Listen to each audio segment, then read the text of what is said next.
Bonjour, c'est Ludo de la chaîne Envie de Voyage. Après 2 mois de la création de cette chaîne Envie de Voyage et de création de contenu, c'est le moment de faire un petit bilan de ces 2 premiers mois de la vie de cette chaîne. Qu'est-ce qui a marché? Qu'est-ce qui n'a pas été? Les joies, les peines. Alors, déception ou réussite? Les perspectives pour 2025? Je vous dis tout sur ma chaîne, sincèrement.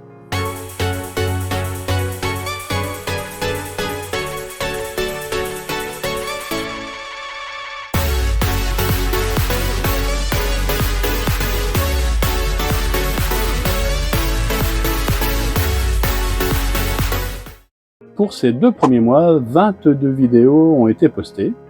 D'une part sur nos voyages, nos découvertes, mais vous proposez aussi quelques idées qui pourraient vous donner envie de visiter notre beau département que sont les Vosges. Et pour le moment, il n'y a que quelques vidéos sur la vie en camping-car et nos différentes expériences avec le véhicule. Si tu souhaites me soutenir dans cette démarche, n'hésite pas à mettre un petit like sous cette vidéo.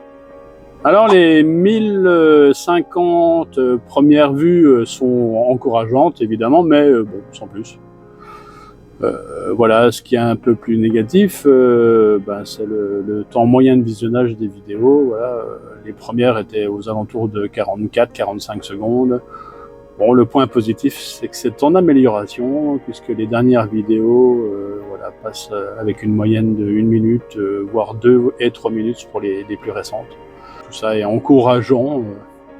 On va poursuivre un tout petit peu cette démarche et puis on verra dans quelques temps ce que ça donne.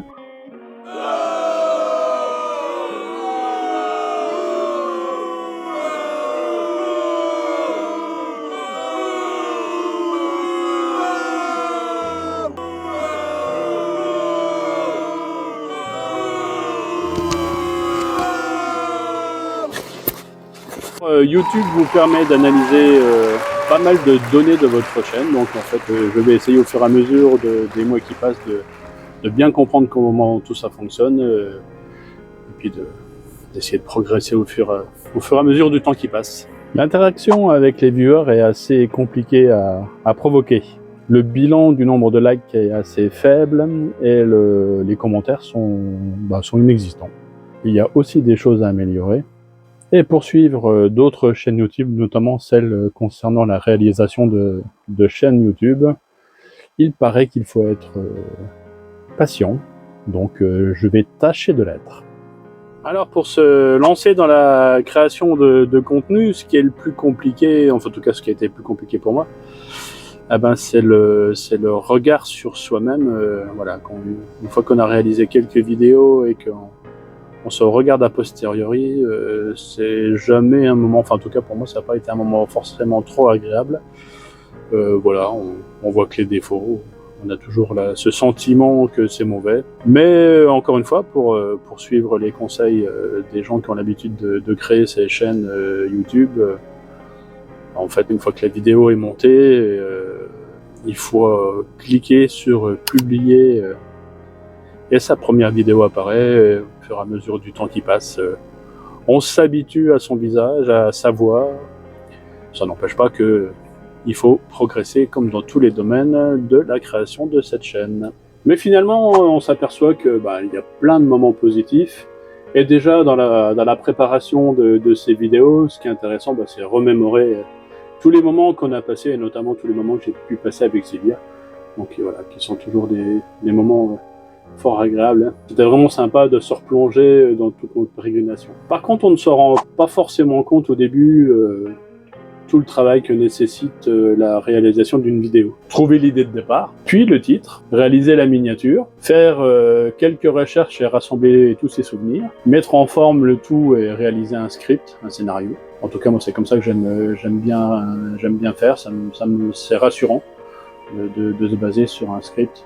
Qu'il va falloir faire au fur et à mesure des semaines et des vidéos, c'est d'arriver à trouver un ton un peu plus naturel, peut-être. Rechercher tous les fichiers images, vidéos, et mettre ça en bon ordre. Réaliser toutes les incrustations qui vont apparaître lors de cette vidéo, et réaliser le montage. La partie acteur n'est pas évidente non plus. Selon le type de vidéo que l'on souhaite faire, il faut être pédagogique, tout en étant le plus possible naturel, tout en convainquant les gens, en essayant d'y mettre un peu d'humour, pourquoi pas, et de rendre tout ça dynamique. Donc évidemment, tout ça est assez compliqué à mettre en œuvre au début. Du coup, j'espère que j'arrive à mettre ça en place petit à petit, au fur et à mesure des vidéos. Alors comme vous l'aurez compris, je suis assez motivé pour poursuivre encore un peu cette expérience.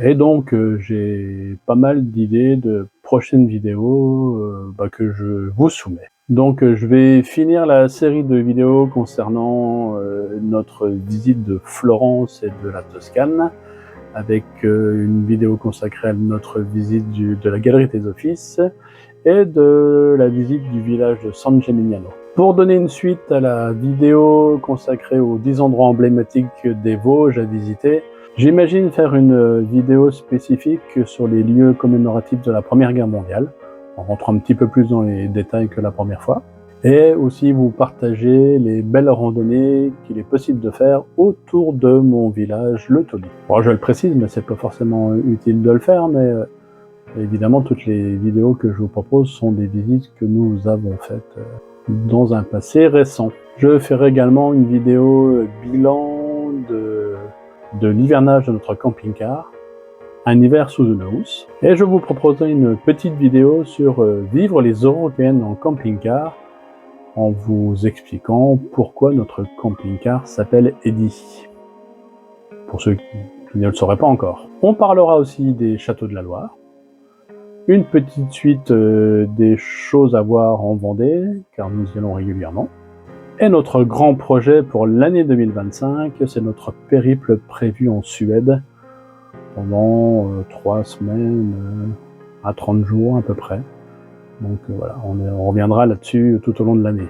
Alors n'hésitez pas à dire en commentaire lequel de ces sujets vous intéresse. Si vous souhaitez voir les premières vidéos déjà réalisées, c'est par ici.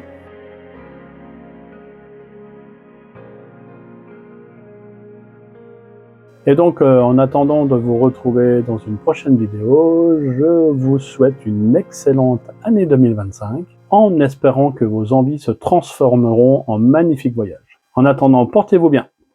Ciao!